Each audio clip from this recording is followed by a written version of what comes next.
A group of individuals are engaging in physical activity, with someone encouraging them to move faster. There's excitement about upcoming fireworks, which were spotted being set up the previous day, with assurances that the display will be worthwhile.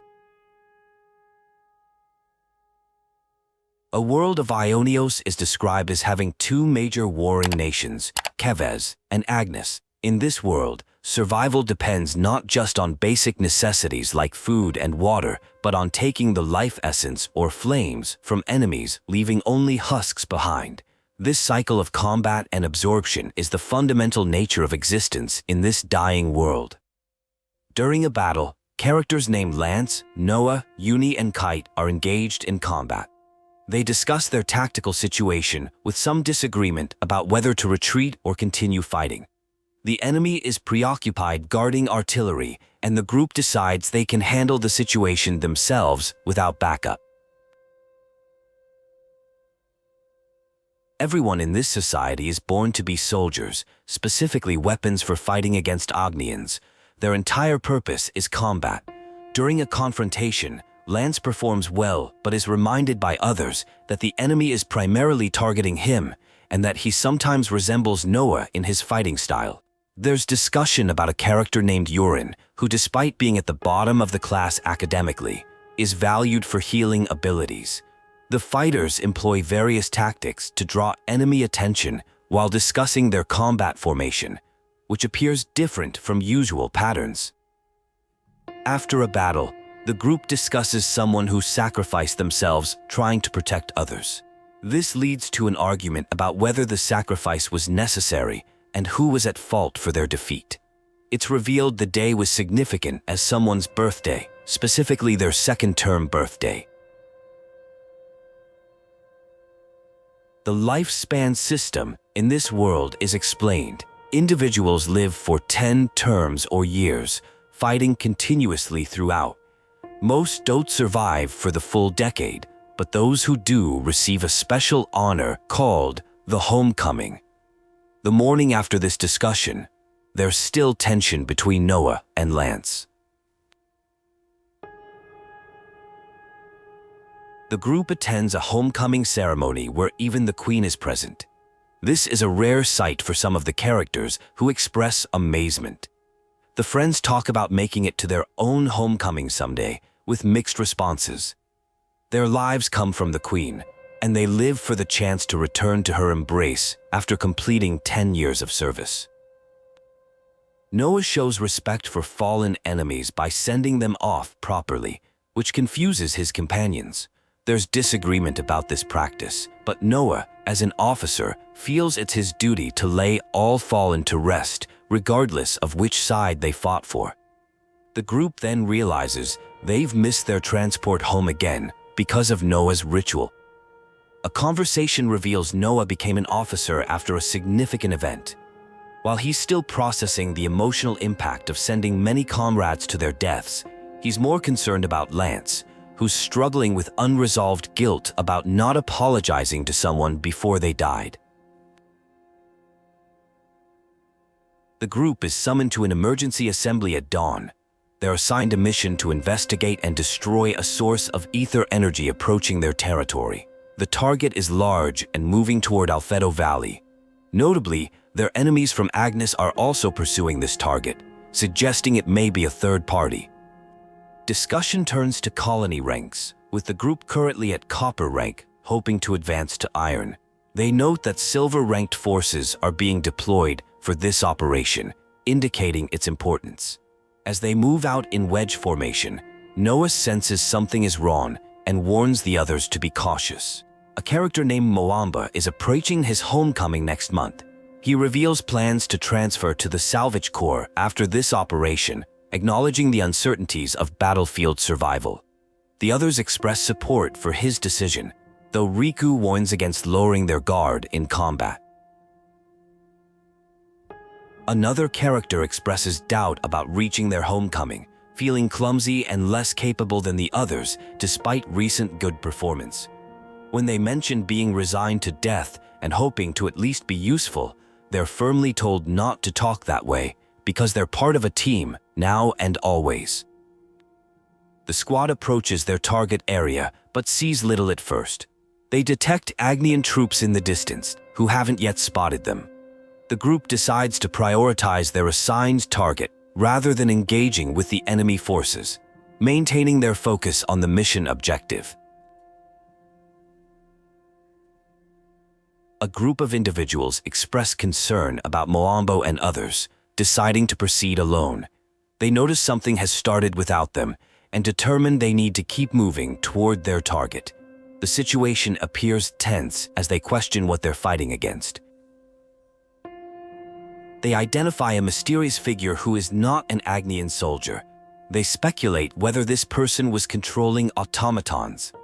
The group realizes they are among the few remaining and have reached their objective, preparing for an inevitable fight. There's a somber realization about the nature of their conflict, with someone noting they've robbed others of kindness. A small but powerful fighter is acknowledged.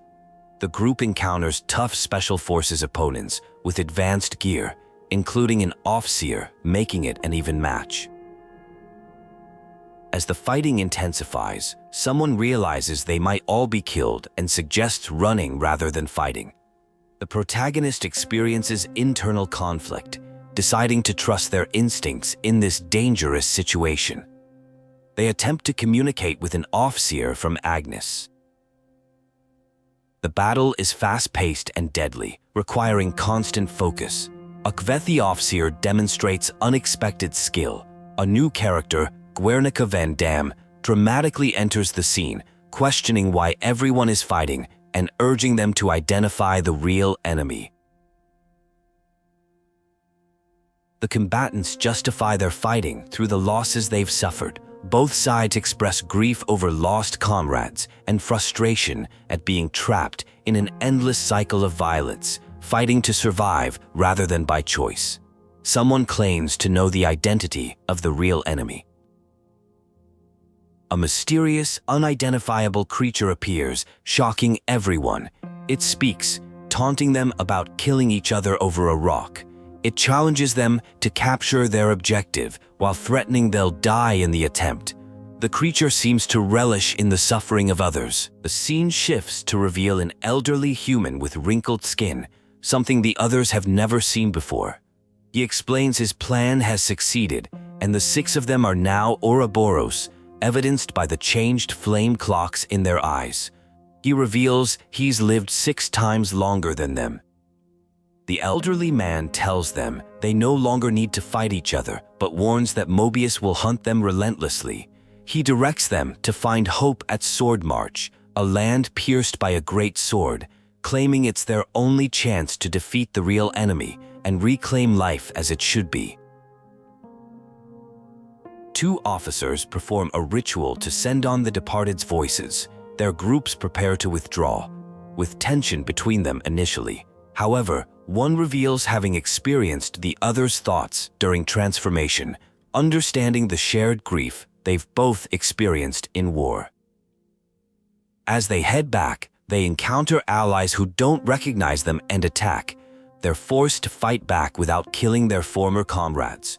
Someone recalls a warning that the whole world would become their enemy. They realize they can't return to Colony 9 without being surrounded. The groups reunite under tense circumstances. They realize they're now outlaws in the eyes of the world. They observe that attacking soldiers had glowing red irises, suggesting this might be why they're perceived as enemies. They conclude they cannot return to the colony. A group of individuals from opposing sides decide to work together for survival after realizing a mysterious person might be manipulating events. They discuss how joining forces gives them a better chance against this unknown threat instead of going separate ways. Lanz, still concerned about homecoming, is confronted with a moral choice by another member who points out the dark reality of their society's ceremonies. The group questions their purpose and legacy. They discuss the homecoming ceremony as a terrible altar built upon countless lives. Someone proposes finding answers about why they were entrusted with powers and what the mysterious man meant by the real enemy. They mention a land pierced by a great sword located in the south, which might hold answers to restore world order. Members gradually agree to trust the mysterious man and work together despite their former enemy status. After some initial reluctance, all members eventually join the alliance. The group begins personal introductions to build trust. Noah introduces himself as a Colony 9 Special Forces officer alongside his friends Lanz, Eunie, and Riku, mentioning his passion for playing his own melodies. Mio introduces herself as an officer from Colony Gamma's musical unit who can run very fast and keeps a daily diary. Eunie from Colony 9's Special Forces shares that he has a group healing ability and collects fortune clovers. Sena from Colony Gamma reveals she's extraordinarily strong despite her appearance. Taion from Colony Gamma's survey branch reluctantly participates in the introductions. Riku is introduced as Colony 9's head of maintenance and crafting. Manana identifies herself as a cook from Mio's colony who can prepare various dishes. Lance briefly introduces himself as part of Noah's colony who works in defense. The group acknowledges they're now a team and discusses heading south to avoid colony search zones.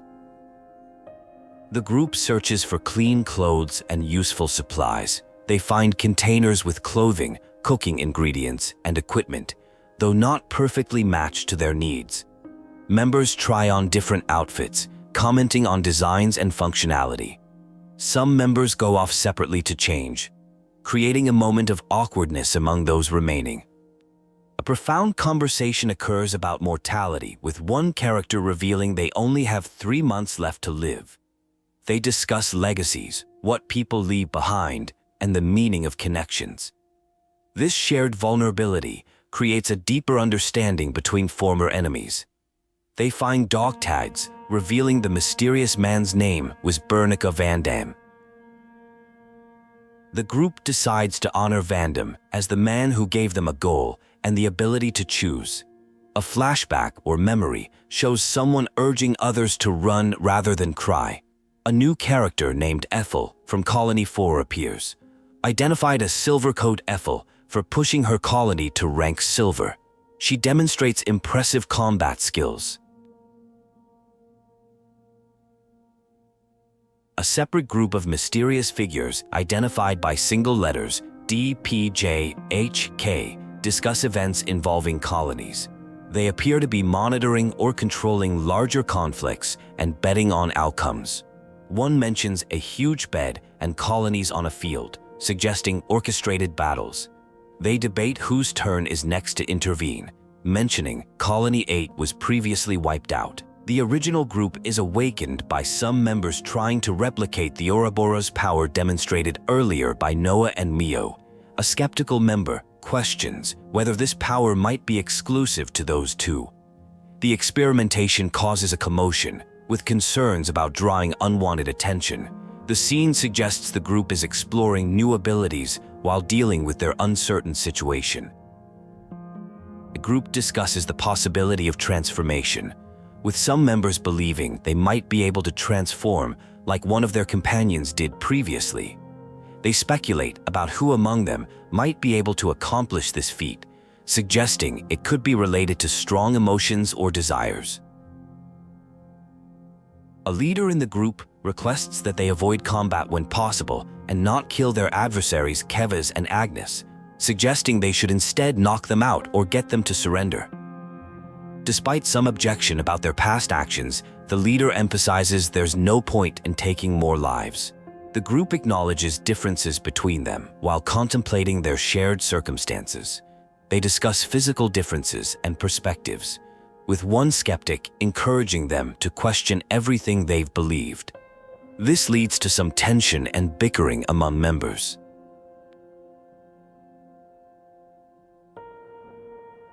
The scene shifts to workers discussing equipment and rations, complaining about their dirt-rank colony status and poor supplies compared to higher-ranked units.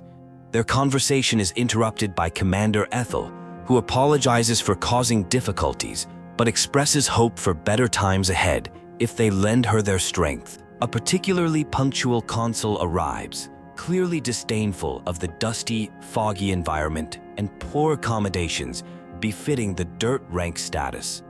After expressing displeasure, the consul reveals a mission to eradicate deserters from both Agnus and Keves sides at the Queen's behest.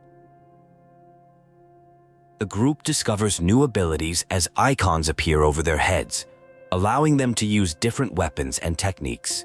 They realize they can access each other's classes by gaining experience fighting together, describing it as knowledge that feels ingrained rather than newly acquired. The group debates their travel route with two options presented: west through Agnus-controlled territory, faster but riskier, or east through unclaimed land, safer but slower and hotter. After discussion and voting, they decide on the eastern route despite objections from some members about efficiency. The group struggles with the heat in the eastern wasteland, particularly affecting one member named Mio. Just as they're becoming worn out, they spot what appears to be an oasis with water, immediately lifting their spirits, despite one member's skepticism that it might be a mirage. A group finds themselves in a wet situation with some tension between members as they discuss their next move. One person offers a map from the survey branch, pointing out frequent annihilation events in the area. They decide to take the safest route possible. A conversation begins about someone's special blade that occasionally glows, which the owner acknowledges is unusual for someone to notice. Noah is confronted by Garvel, who mocks him about his weapon, suggesting he get a knock-on weapon instead. Despite Noah's attempts to defuse the situation, Garvel continues to bully him, calling him dead weight. A fight nearly breaks out but is interrupted. Garvel threatens to settle things in tomorrow's trial before leaving. Noah confesses he's worried he'll be a burden because he can't call his weapon. Noah visits Riku to get a new weapon for the upcoming trial. Riku presents him with a legendary sword called Lucky 7, forged by 7 smiths from 7 types of steel. When Noah tests it, the blade shows no damage. Noah initially declines the powerful weapon, but Riku confronts him about his reluctance to fight, suggesting Noah is afraid. Noah admits his fear of the brutal world and what they might become. Riku offers the sword as a sheath, explaining Noah can use it normally but draw on its true strength when truly needed. Noah accepts the offer but asks to rename the sword. Later, he reveals to someone that they are only the second person to notice his special weapon, the first being an incredible woman who saved their lives. The group enters a dangerous area with patrol signs from Colony 4, an elite force led by a renowned commander. Their zone of control extends surprisingly far into Neil Valley. Suddenly, they witness Ethel, known as Silvercoat Ethel, in battle. Noah recognizes her as someone who once helped them, but when he approaches, she doesn't remember him and attacks. The group takes cover as they're pursued by Ethel's forces who use cannons with uncanny accuracy. They discover Ethel's red iris is relaying their position to her troops. As they retreat to a cave, they notice the enemy soldiers acting strangely, as if not receiving proper orders. Ethel corners them, expressing disgust at seeing them speak like humans. The group struggles against Ethel's superior fighting skills. Suddenly she stops, and they witness a Mobius figure who appears to be controlling the troops. Despite attacking him, he claims he cannot fall where there is life and vitality, revealing he's using their friends from Colony 4 as fuel and can always grow more. Noah proposes smashing the flame cloth to stop Mobius, despite the risk of killing everyone. The team agrees to share the burden of any lives lost. They execute a plan involving Noah's special sword, which can cut through runist armor. After a fierce battle, they defeat Mobius and Ethel only loses consciousness. The group examines the defeated Mobius, noting how different he looks from them, older and wrinkled like Guernica. Ethel awakens and apologizes, explaining she only remembers fighting what she thought were abhorrent creatures. The Mobius consul begins to fade like during a homecoming, but someone objects to sending him on, finding it disturbing. A group discusses the morality of dealing with someone who tried to kill them all. Mio hesitates about taking action, but ultimately decides she must proceed after feeling the essence of this person brush past her, noting it felt similar to their own. She compares this to touching a mote of light from a Kevesi, observing that on the other side, people hope for the same things they do. The group reflects on one of their members, describing him as too kind, by the book, and an airhead who acts according to his nature without overthinking things. After completing a task together, they discuss their performance, with one expressing concern about shaking due to fear of the flame clock. Despite this fear, their team effort kept them alive. They encounter Agnus and Bolieres, who confirms the flame clock is indeed gone. Bolieres considers this liberation from constant battle a blessing and assures the group they're welcome despite their Agnus affiliation. The conversation turns to Consuls, with a startling observation that Consuls on opposing sides appear identical, suggesting deeper involvement in determining their fate. They compare notes about their respective queens. While the queens seem different, one with shining white wings, the other with extremely long ears, they question whether approaching the queens would help their cause. Someone suggests the queens might be the same as the Consuls, their enemy, and possibly connected to Mobius. An order is issued to Colony 4 to eliminate Ouroboros at all costs, declaring they have no place in this world. Meanwhile, at Colony 13, military leaders debate tactics. Taion and others discuss strategy, with disagreement about whether to use caution or aggressive tactics. Commander Isard ultimately approves a plan to have one team draw sentries away while main forces strike. A desperate escape scene unfolds where someone instructs others to flee through the southern water vein while they hold the line. They urge Taion particularly to live. Later, different members discuss combat techniques, with some emphasizing feeling over relying on the iris for perception. Someone expresses interest in going out alone on a mission. The group awakens and discusses the reality of the flame clock's disappearance. One tested this by hunting a hawks and found no flame clock activity or motes.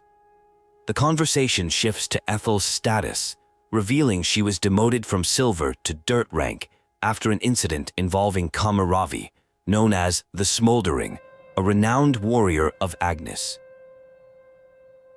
Ethel arrives and explains her colony was demoted after an incident with Kamaravi.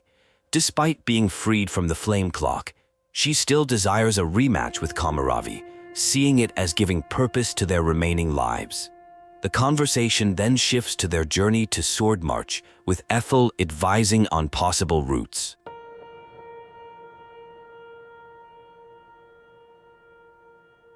A conversation reveals that Taion was correct about being Ouroboros, with a warning that other colonies might react similarly. A southern route is suggested that would take about 2 months to reach their destination. However, doubt is expressed about finding a city near the sword, as the area was previously empty except for the sword itself. Despite uncertainties, the group remains committed to their journey for a chance to survive.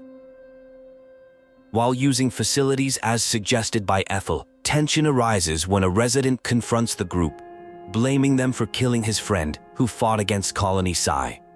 Despite Mimi attempting to explain they're from another colony, the confrontation remains hostile, with the resident highlighting their inevitable mortality. The group acknowledges they've killed others out of necessity, but now see a chance for redemption. A friendly resident serves food, expressing gratitude because the group gave them the choice not to fight, allowing them to avoid taking lives. This meaningful interaction contrasts with the earlier hostility, showing varied reactions to the group's presence within the colony. During bath time, Sana encourages Mimi to join despite Mimi's reluctance. Ethel has arranged for private bathing time. Eventually, Mimi agrees to take a bath after Sana leaves, revealing possible insecurity about bathing with others. A discussion about why the group stays together reveals that survival necessitates cooperation, despite once being enemies. The shared will to live and their common goal has united them. Their journey, which began from necessity, now represents a shared purpose that reflects what they wish the world could be. Ethel plans to return to her castle to report as commander, despite risks of encountering a monster or being fitted with a new clock. She warns the group to minimize engagement with hostile colonies, as not everyone shares her perspective. Unlike Colony 4, other colonies might willingly fight, and the group's mere presence will change others' fates. Sena expresses frustration about not taking the lead during interlinking, feeling like merely an observer. The conversation suggests tensions within the group about contribution levels, though it's suggested that the others are just being protective. An observation about armor growing over time prompts philosophical reflections about change, stasis, and lost opportunities. The conversation touches on how the realization of their unchanging nature leads to both hope and despair. A Sophronia flower evokes memories and is shared as a treasured item, representing dreams of returning to a specific place. This moment highlights personal connections and limited time, with memories being passed between individuals.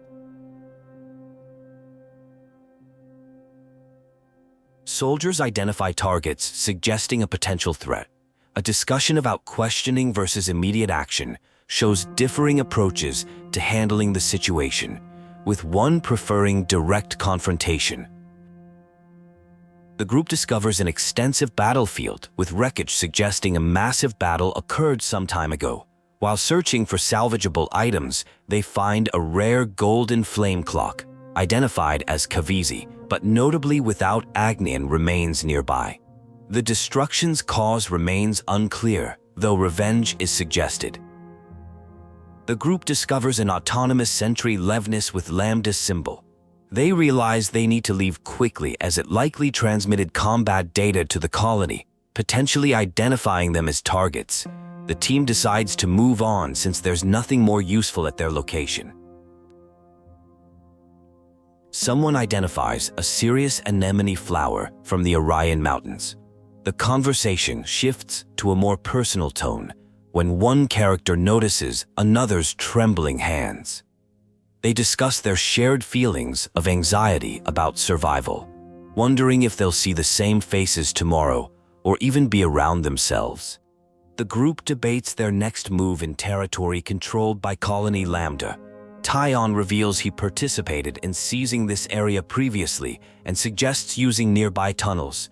Despite concerns about potential cave-ins and limited escape options, the team decides this route offers the best chance to avoid enemies like Mobius and large Ferronises.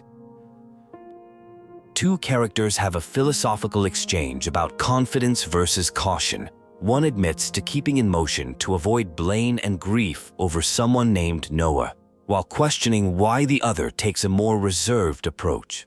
The conversation is interrupted by a smokescreen attack. The group is attacked through a strange smokescreen identified as Colony 13's specialty. They realize the attackers are using specific tactics reminiscent of a past tragedy. Water veins in the caves provide a possible escape route, and they prepare to make a dash for it. A commander confronts the group, revealing he deliberately recreated the conditions of a past tragedy involving someone named Nimue to torment Taion. The commander seeks revenge for Nimue's unfulfilled wish and death. Taion acknowledges his fault in the past events. A battle ensues where characters take Ouroboros forms. Taion offers his life to settle the debt to Nimue and bring peace to the commander. The confrontation is interrupted by the appearance of someone named Yorin, who is believed dead but has become a member of Mobius.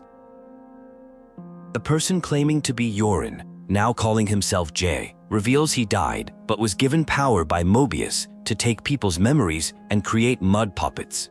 He expresses joy at his transformation and attempts to convince the others to join him. The group refuses to believe he's truly their friend Yorin. Eunie reveals that saving the group previously gave him a sense of superiority. After taunting them further, he leaves, saying he'll save some fun for others. Lanz is particularly affected, as Jay suggests he owes his current state to him. The commander recovers with little memory of recent events. He recalls Nimue's high regard for Taion, describing him as considerate rather than cowardly. The commander asks Taion to bury something at a place where Sophronias bloom, as a symbol of victory through kindness that would honor Nimue. The group performs a ritual for those they fought, despite them being hollow vessels. They discuss the importance of atonement and the purpose of such ceremonies. The conversation turns philosophical about how these practices provide security and help people cope with loss, even if not everyone pays attention to them. The conversation begins with philosophical musings about death in this world. It's stated that life is born from and returns to the Queen, but only for those who make it to their homecoming. The fate of those who die in battle remains unknown, though seeing motes rise into the sky provides some comfort that the fallen go somewhere, even if no one knows exactly where. The group is preparing food outdoors because Melanie's kitchen is out of commission. There's mention of Sena being brave for actions that apparently saved everyone's lives. Meanwhile, a conversation reveals tension regarding Joran, who appeared looking like his old self. Some want to investigate why this happened and how it connects to becoming Ouroboros, while others prefer not to dwell on painful past events. There's reflection on how motes still rise from bodies that shouldn't contain life. A character observes that while the dead don't speak, survivors speak for them to celebrate their lives and deaths. Lanz is shown sulking, with another character encouraging him to move on rather than forget, noting that Noah, as an officer, is closer to death and those who are gone. A mysterious scene includes someone saying, "Seaguy, forgive me," followed by confusion about the meaning of this apology. Later, N and another character have a philosophical exchange about pleasures and sorrows, with N suggesting that everything stems from a single thought, the tolerance of existence, and that the other person need not understand but can simply remain as they are. Light rises as the group appears to reach a legendary place called Valak. There's excitement about making it, with someone calling out to a consul. Another character named Ferronis is briefly mentioned. Later, a character called Smoldering Kamaravi is noted to be aptly named. The group discusses a concerning noise that occurs during interlink when their bodies heat up. They speculate it might be a warning of something dangerous, though one person sarcastically asks if they expected balloons and confetti instead. Jay appears to have taken some risk that backfired, though he claims he was only interested in putting in an appearance. Bio is informed that N wants to see them, prompting curiosity about what N is planning. There's mention that M hasn't shown herself recently. Meanwhile, a character forgets their tent duty, but discovers others have already packed everything up, leading to a conversation about concern for their well-being after recent difficult events.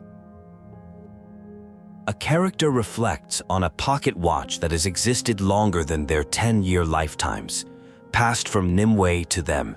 They consider how carrying Nimue's dreams allows them to carry on her life, giving purpose to their own existence. They wonder how many more memories they could collect with just a few more years of borrowed time. The group identifies Keves Castle and the Great Sword, but decides against going through that area due to strict guards. They opt instead to go downslope through the forest back to Wildwood. Later, Commander Ethel reports to the Queen, where formalities are dispensed with and a consul named N appears. N demonstrates a powerful weapon called the Arsenal that utilizes the annihilation effect. A weapon creates an incredibly bright light and has unlimited range.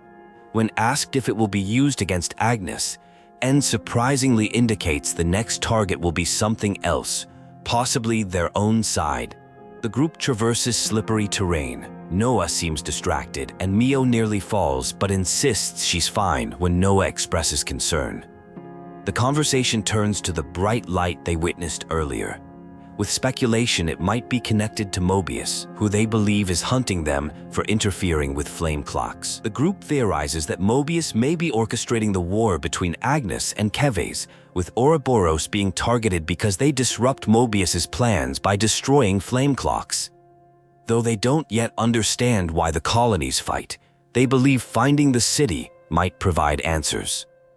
The conversation ends with Riku explaining that Mobius are what Nopon calls supervillain pawn, or extreme bad guys.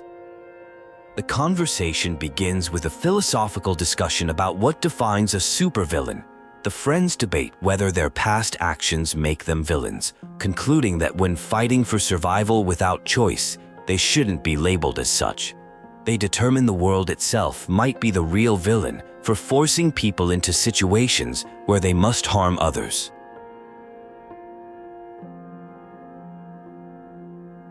The discussion deepens as one character suggests that thinking too much about morality can lead to nihilism and even suicidal thoughts. Another counters with the moon analogy. Just as the moon shines regardless of human observation but gains meaning through our perception, humans can imbue the world with meaning and make positive changes with the power of Ouroboros. The group discovers their food supplies have mysteriously vanished. While initially suspicious of banana, they find turkey feathers and tracks, solving the mystery. With their provisions gone, they decide to go foraging in the bountiful surrounding area. Meanwhile, a separate conversation mentions someone escaping from a castle who might contact Ouroboros. Characters discuss enhanced capabilities through power framing to match Agnians in combat. A disagreement arises about whether Yorin is truly an enemy, with Lanz being criticized for making hasty judgments after just one encounter. Riku advises they should keep moving forward instead of fixating on confrontation. The group discovers bright figs, which Riku explains are edible yet despite their appealing appearance. Mio makes a concerning comment about not being around next year to taste them, revealing she's living on borrowed time from her deceased friend Miyabi, who sacrificed herself. This sparks reflection about facing friends who become enemies. After gathering food, they're approached by Bionis, who warns them about Queen's actions. At the castle, the Queen declared Ouroboros a contagion and ordered their elimination. She tasked Ethel and Kamaravi with hunting them down, equipping them with specially designed Ferronis to kill Ouroboros. Bionis provides the group with castle plans containing Annihilator schematics and delivers Ethel's message. She'll use lethal force, but wishes them luck in reaching their goal. Despite the warning to flee, the group refuses to run away from the impending confrontation with their former allies. The group decides to stay together and help Bionis, acknowledging they share blame for destroying a clock. They agree to destroy an Annihilator at the castle, despite the risks. The entire team commits to this mission, recognizing their obligation to help after being offered shelter. The team formulates a plan to infiltrate Kevesi Castle. They intend to use the black fog as cover, noting that annihilation events oddly haven't been occurring. Their strategy involves entering through an aether mining area, using freight containers to slip inside undetected. They identify a maintenance hatch in the reserve area that leads to the outer wall and ultimately to the Annihilator with minimal chance of detection. They also plan an escape route through ritual channels that flow to the lake outside the castle in case they need to retreat. Two rivals meet again, discussing fate and rebirth. One received a special Ferronis tailored to their needs. These weapons are revealed to be tied to both users' lives, increasing in power as they fight. Someone refers to the group as Ouroboros, describing them as hope personified. The group reaches a vantage point of Kevesi Castle, deciding to rest before proceeding at dawn. Mia shows signs of physical deterioration, losing feeling in her hand, and becomes upset about their pace, concerned about her limited time left, just 2 months. An argument reveals tensions in the group. Mimi is terrified and needs reassurance. Two members reluctantly find common ground in their commitment to help Mio. Despite their usual disagreements, the group prepares to continue their journey after some rest. Mio apologizes for her outburst the previous night, attributing it to pressure. She shares the story of her officer partner Miyabi, who died, and told Mio to live on in her stead. Mio suggests exchanging flutes with Noah, wanting her instrument to be used longer after she's gone. Noah and Mio reflect on their relationship, noting that despite interlinking, they still don't know everything about each other. They agree that interlinking has helped bring them closer together. Their moment is interrupted by the sound of approaching Ferronises. Two pilots are identified, Ethel and her sworn rival Kamaravi, from Agnus, recognizable by the crescent moon crest. The group questions why these rivals would be working together. Someone mentions that N's predictions were accurate, with N being mentioned just as the transcript ends. A confrontation begins when Ouroboros encounters two consuls. One is recognized as being from Colony Zeta, and they realize the consuls are working together against them. Despite pleas to step aside, the consuls refuse, declaring they must fight for the greater good. The consul summons a massive Ferronis, shocking the Ouroboros members who prepare to battle against this overwhelming power. A fierce battle ensues, with Noah and Neo showing impressive coordination. The team feels confident they can win the decisive fight, but something unexpected happens. The consuls, Ethel and Kamaravi, begin fighting each other instead of Ouroboros. This shocking turn confuses everyone as the two warriors express gratitude for having met Ouroboros. Ethel and Kamaravi reveal this battle between them is their life's purpose. A threatening voice demands they stop and kill Ouroboros instead, confirming suspicions that consuls' lives can be drained. Noah realizes they must target the consuls, but Ethel and Kamaravi have accepted their fate, asking Ouroboros to keep their aspirations in their hearts as they cross blades one last time. After Ethel and Kamaravi's dramatic battle, the remaining consuls activate Plan B, revealing they can also interlink. This leads to another intense confrontation where Ouroboros fights with renewed determination, fueled by anger over Ethel and Kamaravi's deaths. The team performs a powerful Ouroboros press attack, but must suddenly retreat when faced with overwhelming danger. Noah and the team reflect on Ethel and Kamaravi's sacrifice, questioning what truly mattered to them.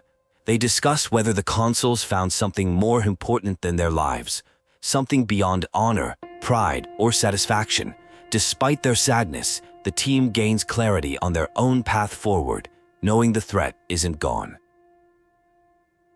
The group continues discussing Ethel's choices, with Noah suggesting life is defined by moments and actions, and Ethel chose one defining moment with her limited remaining time.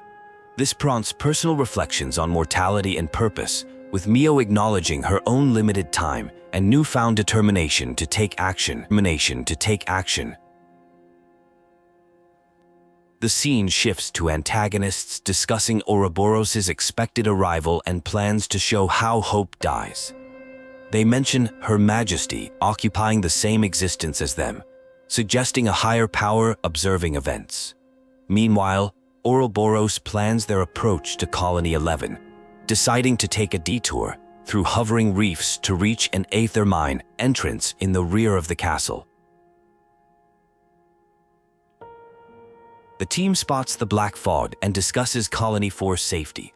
Noah suggests their enemies might have anticipated their moves, potentially setting a trap, but the group decides to proceed regardless, unwilling to let Ethel and Kamaravi's deaths be in vain.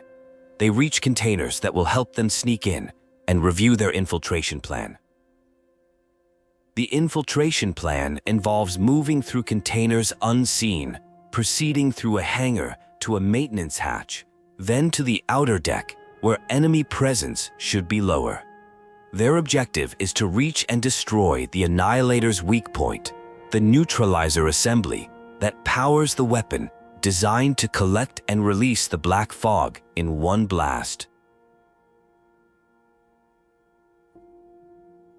The discussion focuses on structural weaknesses in a weapon. The barrel is affixed to an outer ring that isn't strong enough to handle weight or recoil, requiring an auto-balancer added as an afterthought. Destroying this auto-balancer would cause the entire ring to fall apart, making the barrel collapse under its own weight. A refrigeration unit keeps the barrel cool, managing its vast energy needs. The unit is surprisingly large, indicating rushed construction with no ability to make it smaller. The group prepares to move forward with their mission. The team needs to access a maintenance hatch in the upper level's reserve area via elevator. With fog providing cover and no visible guards, they move cautiously indoors. They spot the massive annihilator weapon, realizing it could wipe out multiple colonies with one shot. The team locates the auto-balancer according to their map and prepares to destroy it. As they begin their operation, they're interrupted by Mobius, who reveals their location was detected despite the black fog concealing their exact position. The confrontation escalates as Joran appears. Mobius discusses how P&O exceeded their interlinking time limit. The team remains determined to destroy the Annihilator to save Athens' colony despite these obstacles. During battle, Mobius reveals his antenna-like features serve as sensors detecting air movements, allowing him to anticipate attacks without visual confirmation. However, one fighter exploits a weakness in this system by creating distance before launching a powerful attack. After the battle, the team confirms their opponents likely escaped. Eulie senses a connection to the enemy from before becoming Ouroboros. Though they've destroyed the Annihilator, they haven't fully liberated the castle and need to escape. The team encounters an unexpected blockage not shown on their map. They navigate to a different route, finding themselves in what Noah identifies as a throne room, the heart of the enemy base.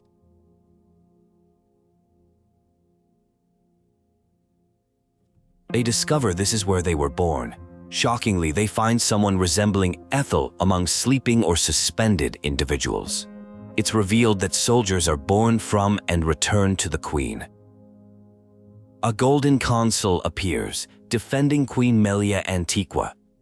The consul accuses the team of bringing ruin to the world by destroying colony flamecloths and colluding with enemies. Despite the team's protests about serving Kevesi, the consul claims they've only fought for themselves. A battle ensues against the consul. The queen is revealed to be a machine.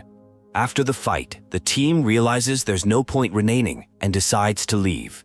The consul speaks cryptically about fate slipping from grasp, but potentially returning to create an unchanging eternity. In a different scene, someone practices with a hammer weapon, while another person questions this choice and suggests an alternative weapon style. A skilled fighter named Mio has defeated 5 8-timers in a row, impressing her companions. Someone notes that Mio, an off-seer, should be the one heading to the front lines instead of them. After the battle, they notice Miyabi's absence and learn she was summoned to command by the commander and consul. Sena and another character decide to get food together. During their meal, Sena tries to eat fish despite disliking it, apparently trying to mimic the other person. The companion notices this behavior and encourages Sena to be authentic, telling her to eat what she enjoys and to never stop being herself. After moving to a new location, Sena awkwardly asks if she did well earlier, but tries to brush it off when questioned. Sena expresses that her companion seems lonely despite always being surrounded by friends. The companion deflects this observation, insisting she's fine and prefers to be seen as a plucky heroine rather than a loner. The group reaches their destination, which appears to be an enormous facility with a sword. They plan to investigate the base of the sword as instructed by someone named Ganniker.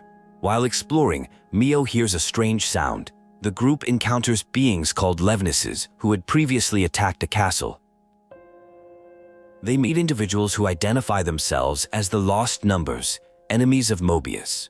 A woman named Monica Vandam introduces herself as the daughter of Ganniker, the man who entrusted them with Ouroboros.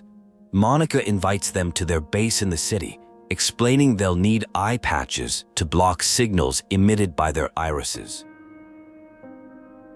The group travels to an impressively high city. While some are eager to trust their new allies, Taion remains cautious and urges vigilance. Upon arrival, they face scrutiny from residents who appear resentful that they received Ouroboros' powers. A confrontational person named Shania questions their worthiness.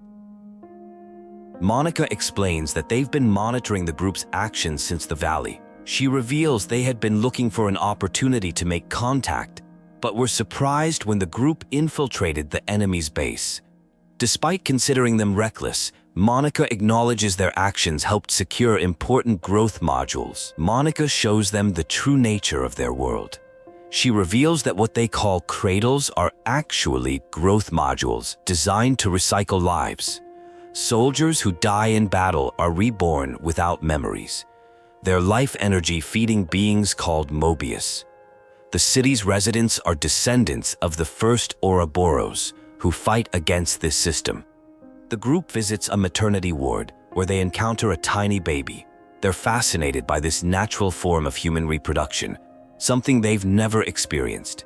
When they touch the baby's palm, it grips their finger, filling them with wonder. A doctor offers to explain how babies are made naturally. Monica explains that this natural reproduction represents human beings' true nature, being born defenseless, growing up, and finding spouses. The implication is that this natural life cycle stands in stark contrast to the artificial cycle of rebirth they've been trapped in by Mobius. The transcript begins by discussing the natural cycle of life, how people create new lives together and eventually return to the earth. A character named Monica mentions the concept of spouse, explaining it as a partner in romance and having someone precious to you. There's a suggestion that one character might already understand this feeling. Characters are examining what appears to be images of the first Ouroboros, also called the Founders. They notice resemblances between these founders and people they know. It's explained that long ago, these individuals gained the power of Ouroboros, allowing them to fight against Mobius effectively. The city's residents are descendants of these founders. The queens, Keves and Agnus, united their powers to create Ouroboros.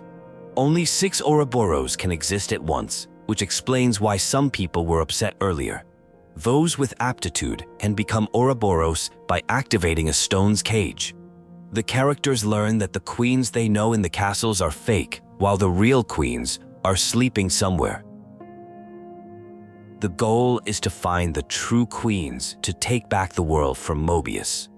There's confusion about how the queens could still be alive after generations, but it's explained that their lifespans are incomparably longer than normal humans. The characters discuss what life would be like when the world is set right. Everyone would live as part of nature's cycle.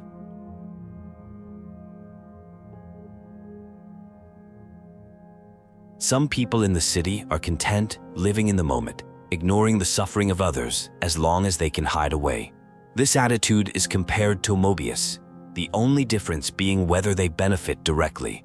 The will of the founders lives on in the warriors, who believe Mobius cannot reign forever. A character called N is mentioned, described as someone who slaughtered many people from the city. This information seems to trouble one of the characters, though they dismiss it as just a passing thought.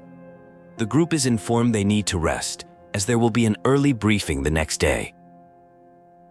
The group plans to sneak into Agnes' castle to find someone named Gondor who knows where the true queens are. Gondor is being held in a detention facility beneath the castle. Prisoners are kept alive for forced labor and for mass executions that occur during an eclipse once a year, which is projected into the sky to show people they're powerless. The next eclipse is about a month away, giving them a deadline.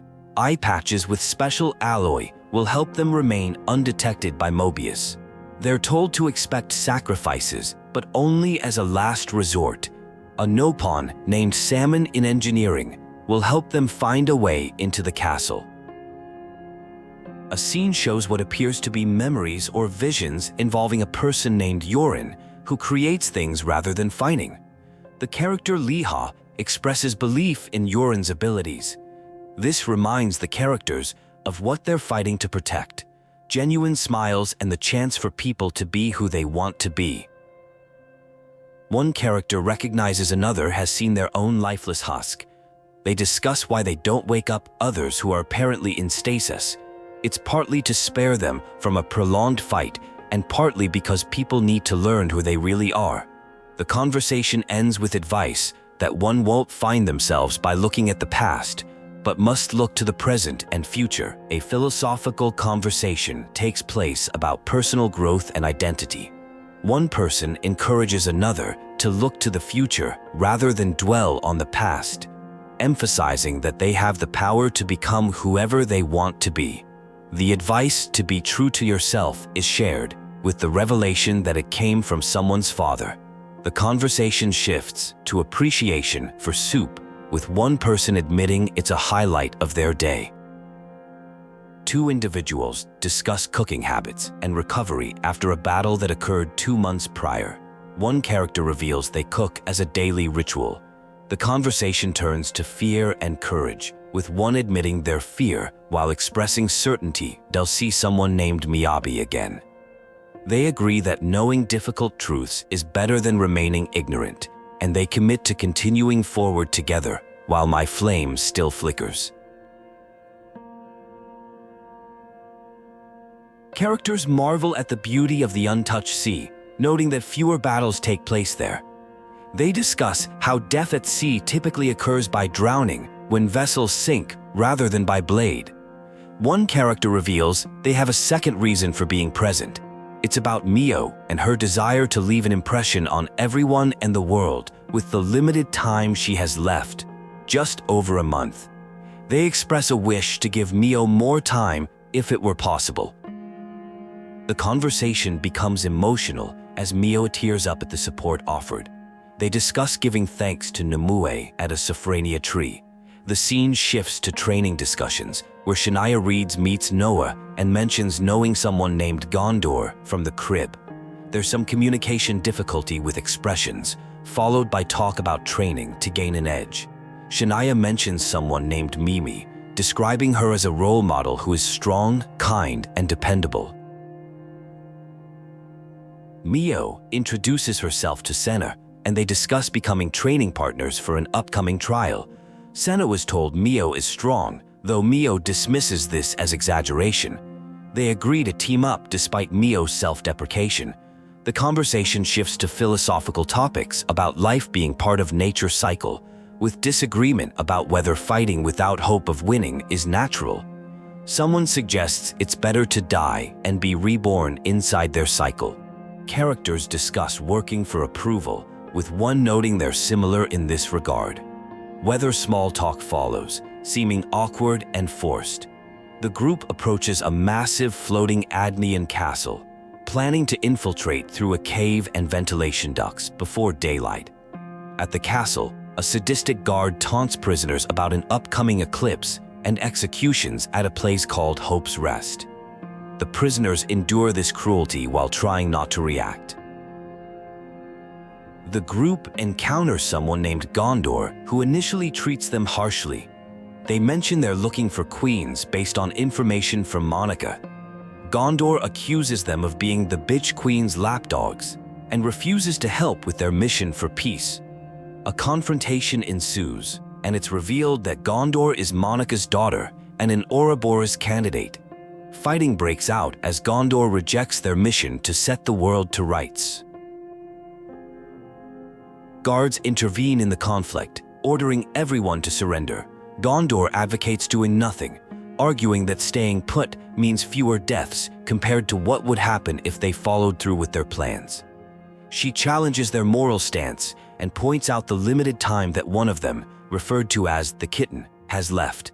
The conversation becomes emotionally charged about self-pity, purpose, and the weight of sending friends to their deaths. A conversation reveals a shared commitment to protect something valuable for the future. One character mentions having only about a month left, suggesting limited time to complete their mission. Despite acknowledging their time might be up before their fight concludes, they express determination to keep trying while they can. Their companions pledge to carry on their will afterward.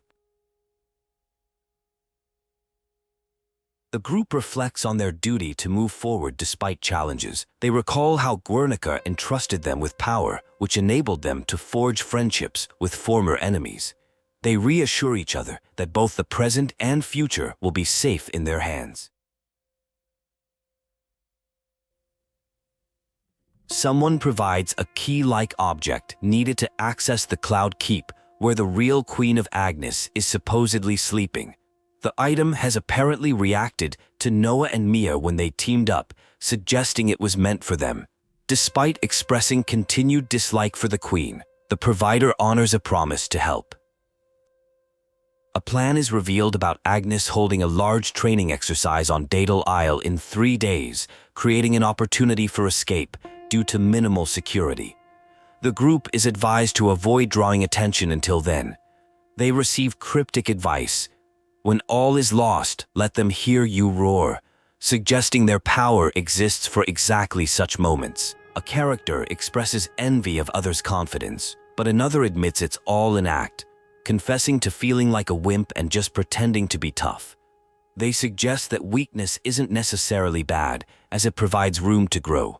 The conversation shifts to discovering one's life purpose and growing stronger for oneself, not for recognition. A prison escape plan is outlined for 800 hours, right after outdoor duties begin. The strategy involves creating a commotion to draw out guards and jailers, then breaking through the west gate. The group will gather at Watchtower 1 before breaching the gate. Some express skepticism about the lack of contingency measures. The escape plan begins, but unexpectedly encounters complications. The group is forced to fight against an ambush, revealing that their opponents include individuals referred to as Mobius, who are somehow connected to Noah and Mia.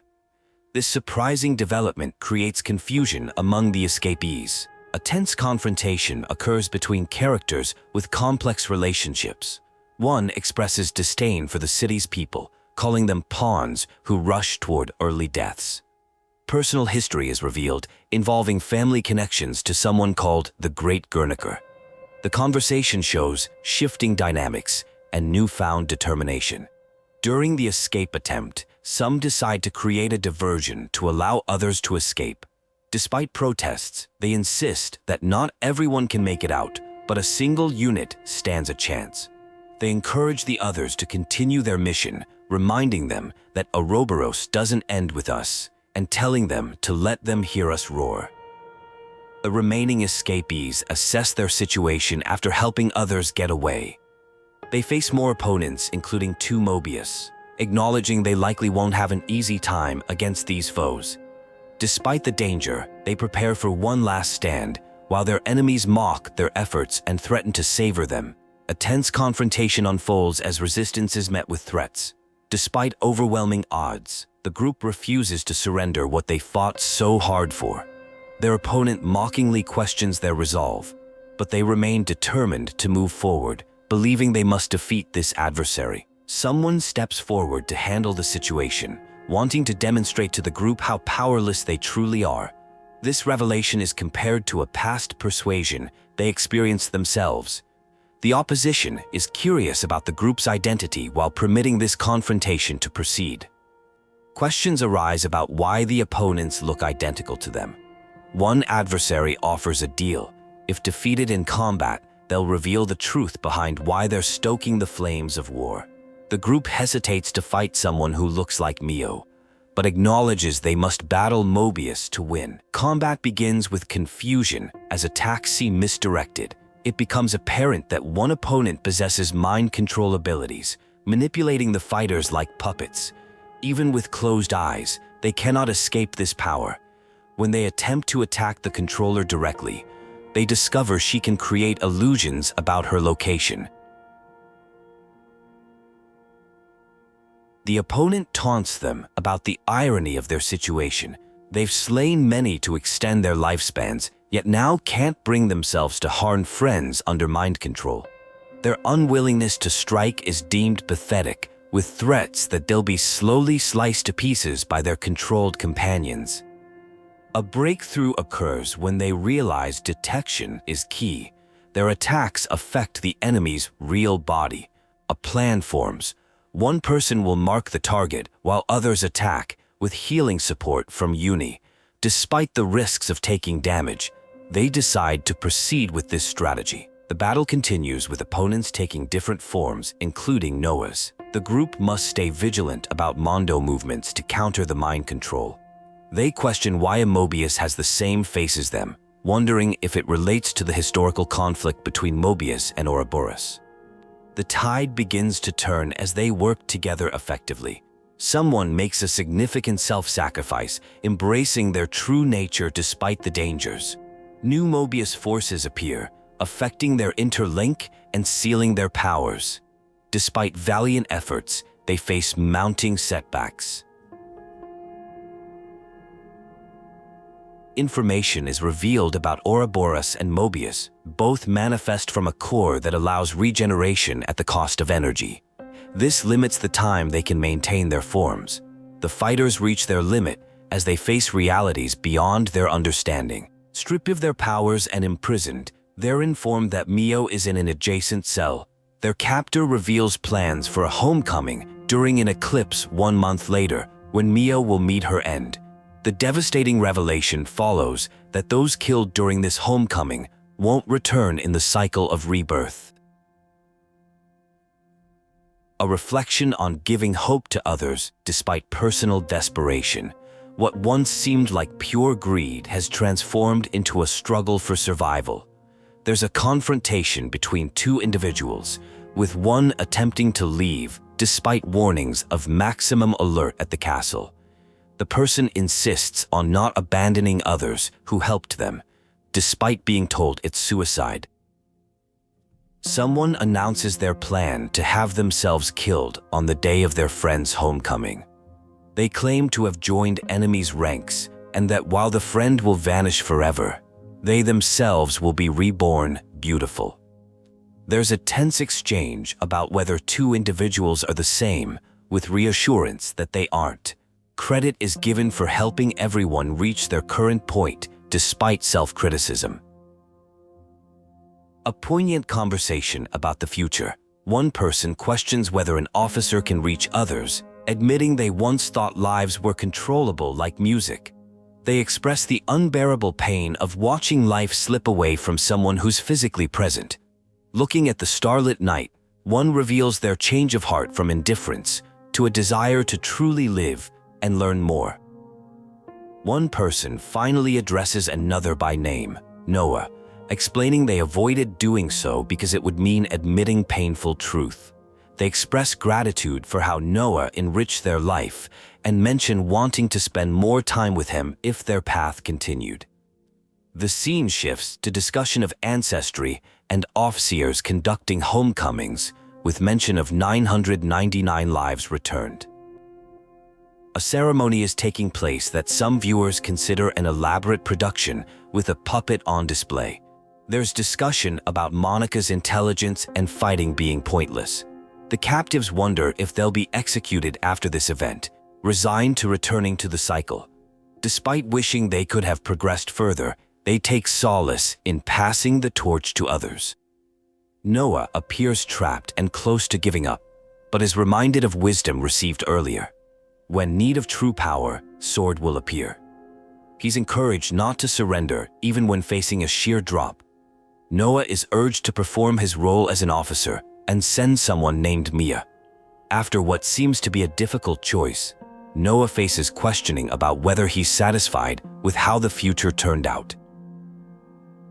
Someone excitedly announces the activation of the Ouroboros stone, claiming it has enough power to fulfill the Queen's wish and take back the world from Mobius within 3 months. The scene shifts dramatically to someone warning about inability to stem the tide with insufficient power, telling the listener they must yield and abandon themselves.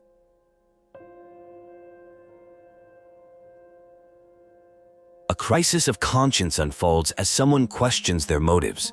The scene transitions to what appears to be a newborn baby who looks like daddy and represents hopes and dreams made into a little person. The parrot expresses hope that the child will lead the way to a new world and a new way of life. There is hesitation about naming the child. A father tells his child he must leave soon, but reassures that their parents' love will always remain within them. He acknowledges life will be difficult, but encourages the child to persist, make friends, and keep them close. An emotional moment follows, where someone questions why they're crying upon seeing what appears to be their past self. A philosophical discussion about the two roads before every individual and the endless choices people make. A figure named Zed introduces himself as the ruler of this world, offering to grant the listener's desire for an endless now. The revelation follows that the person became Mobius, to live eternally with someone. The narrative closes with someone named Noah being asked if he will keep moving forward. A profound conversation unfolds about the meaning behind smiles. The speaker reflects on why Chris and Yoren smiled, initially believing it was pity for those left behind. However, they now understand the smiles represented contentment and a passing of responsibility to create a better future, a world where everyone can smile. The current world is criticized for limiting choices and smiles. The speaker expresses a desire to tear apart this restrictive world and repay those meaningful smiles from the past. Though uncertain if they'll follow the same path as their other self, they're determined to create change. This commitment represents the legacy left by their counterpart. Despite acknowledging potential loneliness ahead, the speaker remains resolute. An offer to walk together is extended, followed by an apology about long hair and a question about continuing the journey together. Suddenly, an impossible revelation occurs: the appearance of Ouroboros.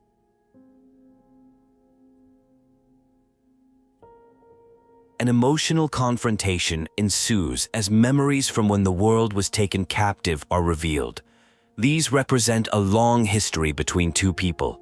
The speaker questions why these memories are being shown and learns they embody hopes and dreams of how the world should be, despite never having been meant to exist. A disturbing truth emerges about Mobius beings who exist by consuming souls, caring nothing for the thoughts and dreams of lives they take. One such being wishes to disappear, hoping their death might help someone realize what they truly wish. They entrust the speaker to walk the path that should have been taken. It's confirmed that N and M are versions of Noah and Mia. Memories have been passed between counterparts, enabling the sharing of everything. This leads to confrontation about betrayal, with accusations about harvesting people without remorse. Despite this, one insists their feelings have never changed. The time spent together meant everything, but now it's gone. There's talk of rewinding clocks back to the start. A possessive confrontation erupts with claims that Mio belongs to only one person. Words fail to resolve the conflict, leading to physical confrontation. Arguments about ending Mobius, the pinnacle of life, escalate. Accusations of cowardice and failure to try to find another way emerge. The truth about why someone traded places is revealed. They felt imprisoned by an eternity of pointless control when they simply wanted to live precious days together. The departure wasn't rejection, but understanding. By leaving this world behind, she wanted to communicate that forever wasn't what she desired. She wanted genuine presence together. This revelation devastates N, who struggles to comprehend how they can be together now. After a major confrontation, it's revealed that the city is actually a massive Ferronis, capable of moving anywhere in the world. This information was kept secret from most people to prevent betrayal. The scene shifts to a personal confrontation with Shania, filled with emotional questioning about why things turned out this way. Following Shania's choice, there's reassurance that this isn't the end, but rather a beginning. Despite uncertainty about whether efforts will reach her, the commitment to try remains. Reflections on wanting time to stand still reveal similarities to N's wishes, showing shared human vulnerabilities. A shocking revelation occurs. M and someone else were swapped during their first fight. This deception was necessary to avoid execution. M wanted to share everything about N to help break the never-ending Mobius curse, believing in the possibility of defeating despair even after repeated failures.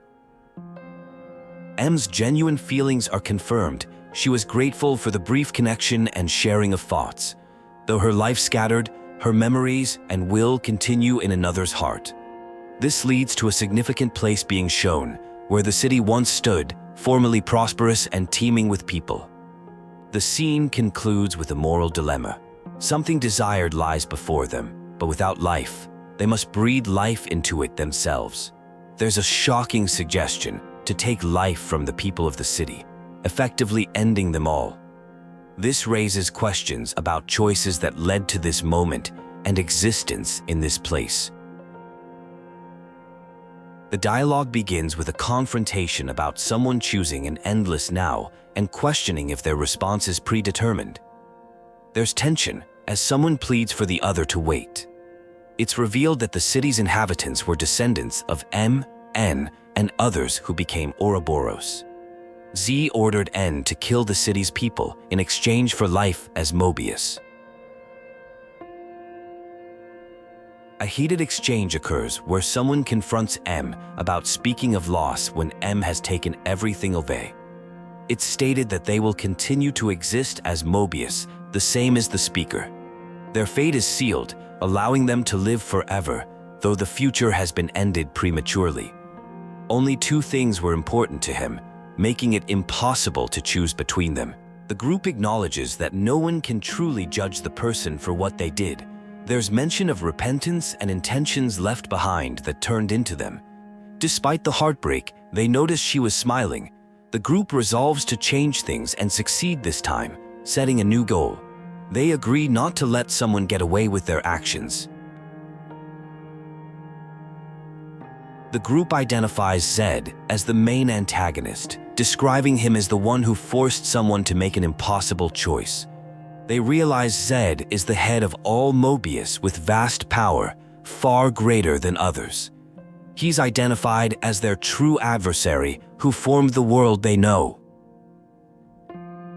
There's a sense of relief as one worry is removed. The group reflects on a moment that felt utterly hopeless, but things worked out thanks to everyone being there. Someone mentions there must be a reason they met, referencing something Noah once said. They've seen one wish granted, but acknowledge there's still a long way to go. The conversation shifts to lighter topics. Someone mentions having a reliable person to stand by them, but keeps their identity secret. The discussion turns to whether someone should cut their long hair, which they find difficult to maintain despite its beauty. The person struggles with this decision because the body was granted by their other self. The topic changes to the Cloud Keep, described as where the Queen of Agnus lies sleeping. A key is needed to access it. Someone addresses the Queen, saying they met when she was still human. The Queen explains she will sleep for a long time to avoid Zed, and when she wakes, the world will be ready for change. They discuss the Cloud Keep's location near Gamma and 9, explaining it escaped detection due to black fog and optically camouflage. Someone named Gondo reveals they knew M from long ago and received something from her, as M believed they were the last hope. M had been guarding the Queen's words for a very long time. The group prepares to head out, noting they no longer need to worry about Mio's lifespan, but can't remain idle with Mobius still active. Mio mentions needing to visit Colony Omega, where she lived with Miyabi. She learned from her other self that Miyabi is still alive. The group agrees to make this a high priority.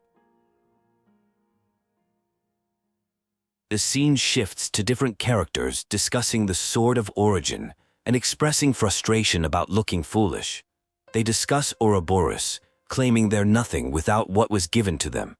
Later, someone named Noah discusses pulling free Lucky 7, which hasn't changed. A Nopon named Riku explains that what matters is the will of the wielder.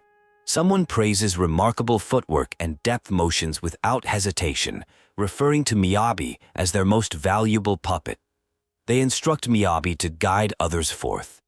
Later, someone scolds Miyabi for failing to get through an obstacle and assigns laps as punishment. Despite Miyabi's protest about ranking top in training, they're appointed as official Colony Theta officers. A conversation about learning to play music takes place with one person struggling with part of the score. The other wants to drop the subject, saying they just want to get it over with. Later, someone named Mia is addressed. The final scene involves Eunie asking about M's memories, particularly secrets about the Queen and Mobius, before being interrupted. A conversation reveals trust in Mimi, who appears to be withholding information about the Queen. Someone suggests this information should come directly from the Queen herself rather than secondhand. The group accepts this explanation despite some frustration, and they continue their journey toward meeting the Queen. The group arrives at their destination, initially appearing unremarkable until they discover the impressive Cloud King, described as fantastic technology that had been kept hidden. This appears to be where the Queen has been sleeping, located at the very top.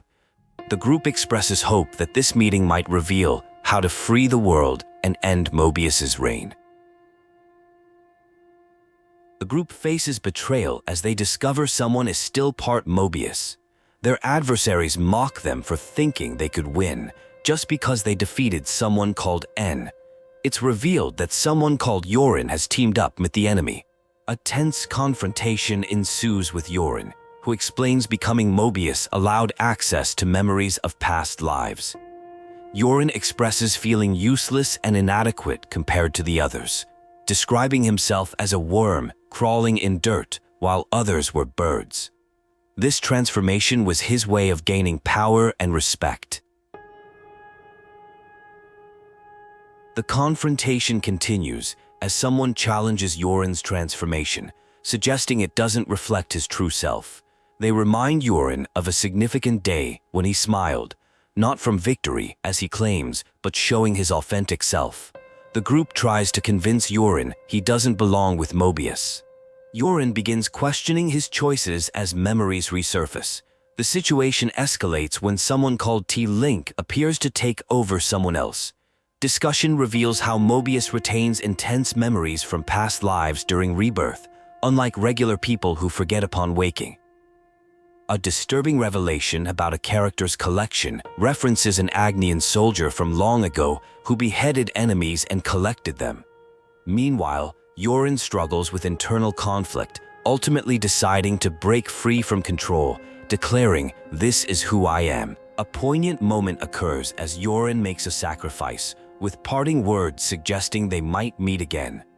The group laments that people shouldn't have to make such heartbreaking choices, strengthening their resolve to move forward with their mission.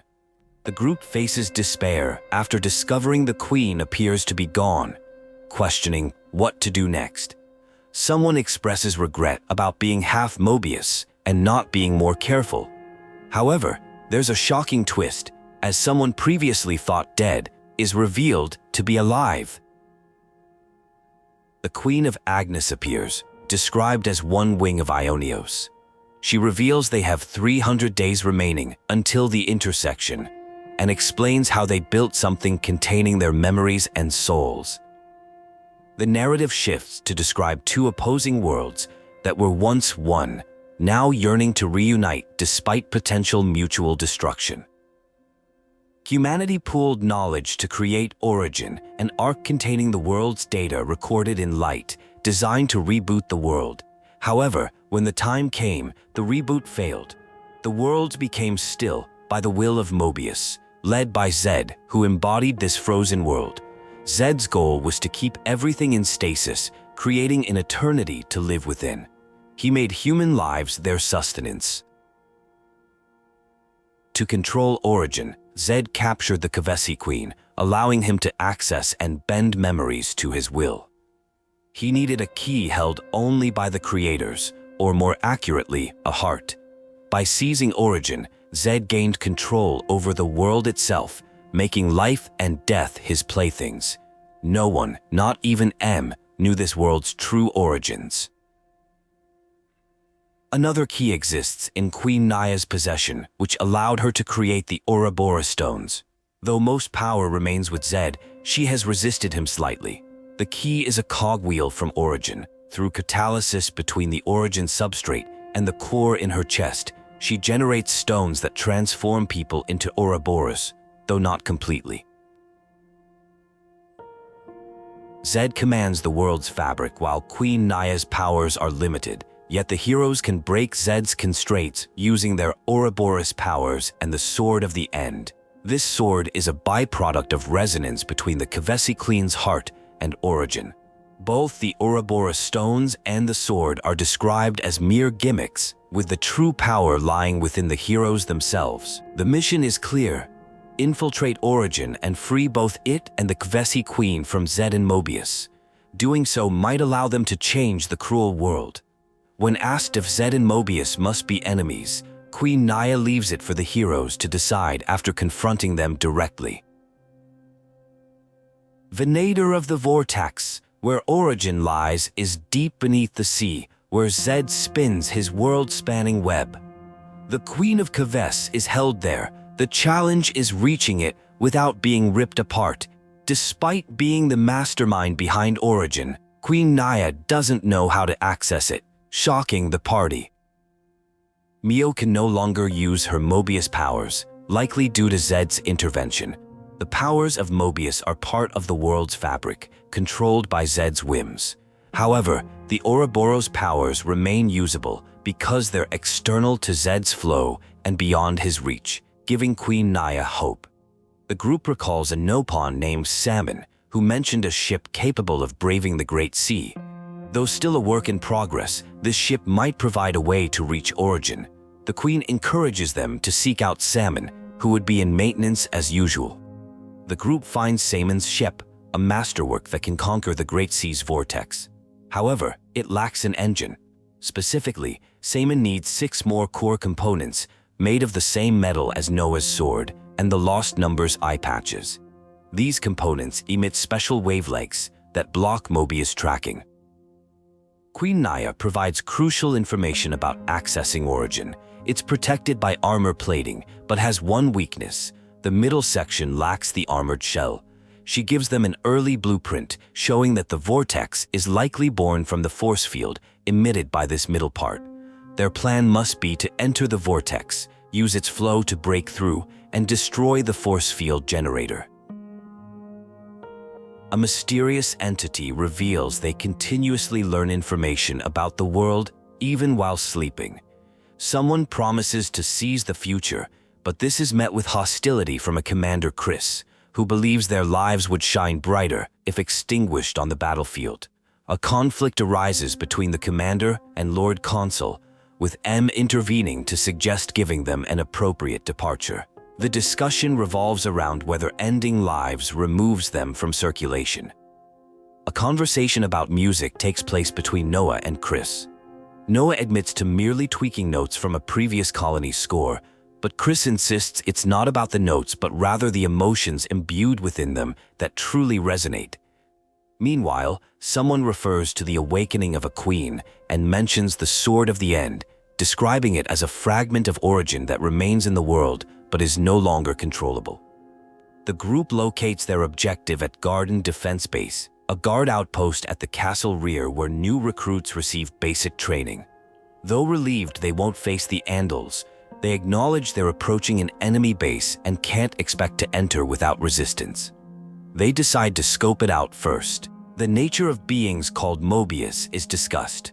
Unlike the protagonists who can be reborn after death, Mobius cannot return once they die, making them fear death.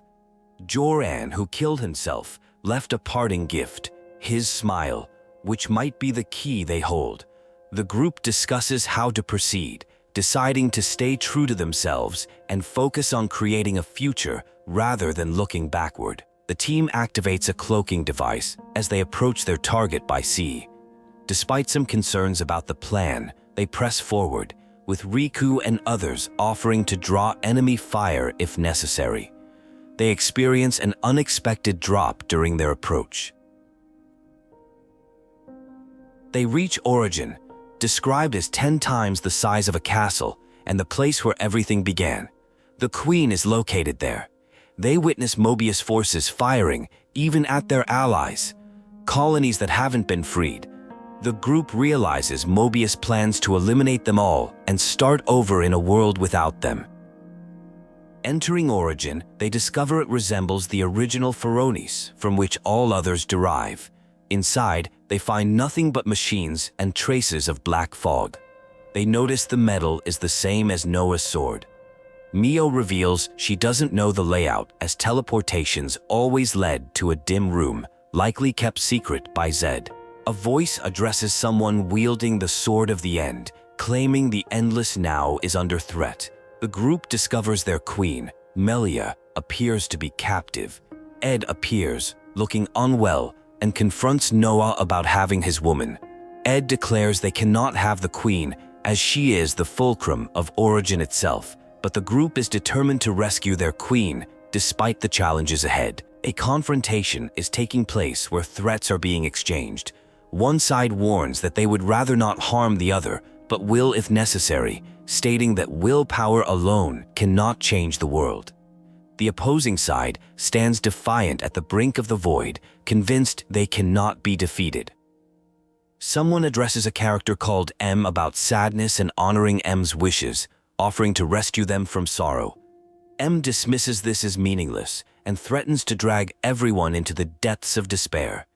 N is questioned about murdering the city's people, which M justifies by calling them mere chaff, superfluous for Mobius beings living in the present. M claims dominion over the lives and deaths of those they created. The conversation becomes heated when someone brings up Mio and her love for others. M lashes out, accusing the other person of failing to protect Mio. The confrontation intensifies as M is asked why they continue to punish themselves. M is described as being owned by regret, obsessively clinging to the past. When asked what the others represent, they declare themselves to be hope, the words of someone M once held dear. There's mention of a female who felt regret like M, but still had hopes for the future, which is why she left everything to Mio. M questions how hope can exist in a world of void, challenging the others to watch their hopes crumble to nothing. Someone interrupts, saying it's just sadness speaking through M. Reference is made to someone wanting to be together forever, which M believed was the correct choice, to give her eternity. M still doesn't understand that she wanted him to return to the name Noah and call her Mio. M questions how the others can stand together in a world full of sorrow. The response is that they were lucky and met many valuable friends who shaped who they are, allowing them to choose the future. Even if M succeeds in returning the world to its original form, there's no guarantee of survival. Despite this, the group intends to fight their way out of their 10-year situation. They recognize that N was once like them, and Ouroboros fighting for the future, before choosing to protect the present instead. The group invites Mio to join them and move forward again after so long, saying it's what they both wanted. Suddenly, someone vanishes, causing confusion about whether Noah is dead. Someone assures the group he's fine, and they decide to proceed with what they came to do. A long dream is described where youths were fighting, always getting back up when they fell, young people simply trying to survive. A figure addressed as Majesty has been watching through a simulacrum's eyes. They congratulate Noah on making it there, noting the Queen of Agnus is already free.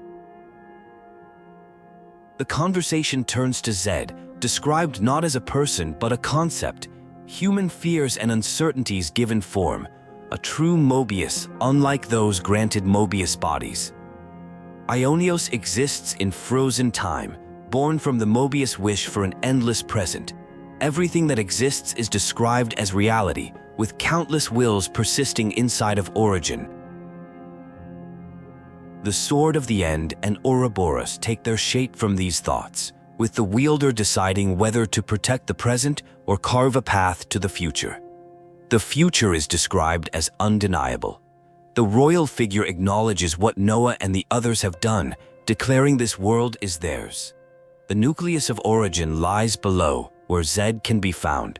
The royal figure plans to return to the castle to free soldiers from the flame clock's bondage, preventing their lives from feeding Zed's power. The figure declines an escort, reminding them of their identity before departing impressively. The group prepares for their final battle, promising to make it through together. They reflect on how strong they've become and how far they've come together, ready to grab hold of the world together. A full offensive on Origin is launched, with instructions to only destroy weapons on the outer rim while leaving the middle intact. Monica joins the group, explaining they've been aiming for the highest energy signatures. Another character named Andor arrives, curious to see the face of their real enemy. The Queen has been safely extracted, leaving only Zed, their real enemy. Andor joins them, wanting to see the big bad with his own eyes. Zed welcomes the Ouroboros, saying he has waited long. Meanwhile, elsewhere, a military leader named Buzz motivates his troops to get their vehicle working, insisting on a rough approach that surprisingly succeeds. The troops rally to show their gratitude to someone who saved their lives. The group finally encounters Zed, who suggests they have confronted each other many times before. Zed asks why they won't resign themselves to the flow, time stilled for eternity. The group clarifies their understanding. If they can defeat Zed, the world will start moving again. Human desires are compared to a flowing river, with all humanity yearning for the endless now. A conflict arises between two perspectives. One entity claims their existence proves humanity's desire for stasis, while others reject being controlled, stating they've learned to use their time wisely and build a sanctum of true choice rather than a hollow fictional world. Freedom is portrayed as fiction and deception, with questions raised about those who lack choices compared to the privileged. The concept of sharing options with the vulnerable is questioned, whether such acts represent genuine charity or mere satisfaction of conscience. A world is offered where, with the turning of time, anyone can be a winner.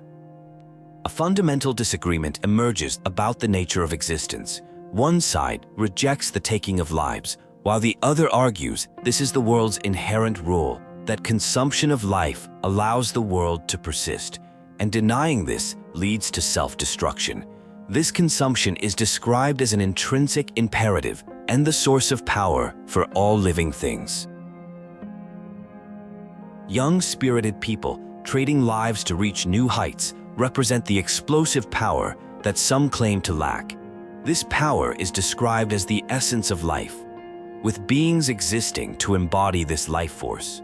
Questions arise about why individuals were given impossible choices, particularly regarding figures named Joran and Chris becoming Mobius.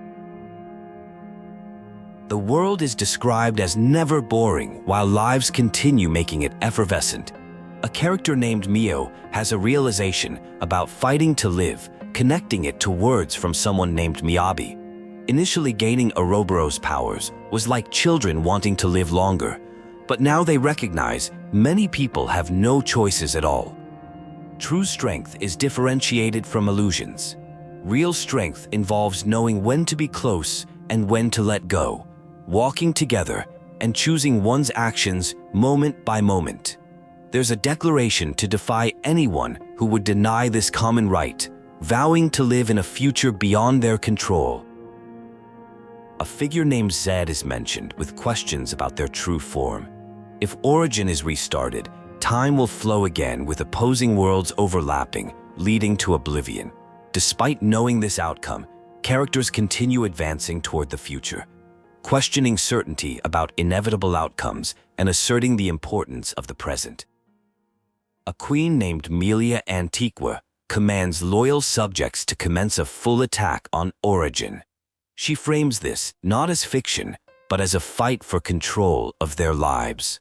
Inside Origin, people are fighting against odds to create a future for all, teaching the true meaning of life and forging a path others should join. A battle ensues. A commander is thanked for actions across centuries, though they dismiss gratitude, saying they simply did what was necessary. Melia and another character agree to fight together against goons. The will of young people creating the future is described as the essential force driving worlds forward. Characters realize the true source of Mobius's power and its desperate attachment to the endless now. They recognize Mobius exists within themselves, fear of themselves causing them to cut off their future possibilities. The only solution is to believe in both their past journey and the future ahead. A conversation begins with questioning whether something is pointless, especially if worlds are going to drift apart again. Someone expresses concern that paper won't last through this separation. The other person responds they've considered this issue, explaining that the paper, ink, and even tea leaves all come from the other's world.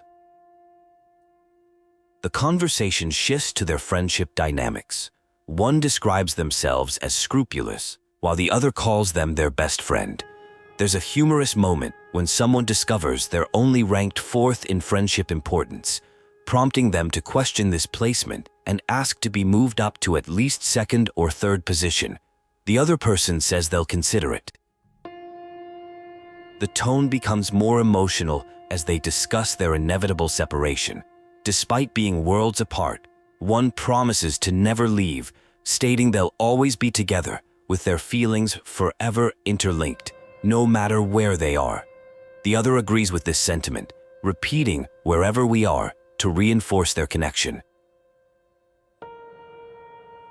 A philosophical reflection follows about the young state of their worlds. Despite the current separation, there's faith expressed that one day they will walk hand in hand again, suggesting a hopeful outlook for their future reunion despite present circumstances. The conversation shifts to poetic contemplation about life's journey. Memories melt in morning light as new days begin. Roads stretch out with many paths to choose from. Sometimes we might go astray, stop and cry in frustration, but that's acceptable because the roads continue endlessly. The advice given is to look up, face forward toward the chosen horizon. The scene abruptly changes to what seems like a different situation. Someone is urged to hurry up for fireworks before all the good viewing spots are taken. The person apologizes for zoning out momentarily and agrees to come along, suggesting they were lost in thought or reminiscing about the previous conversation.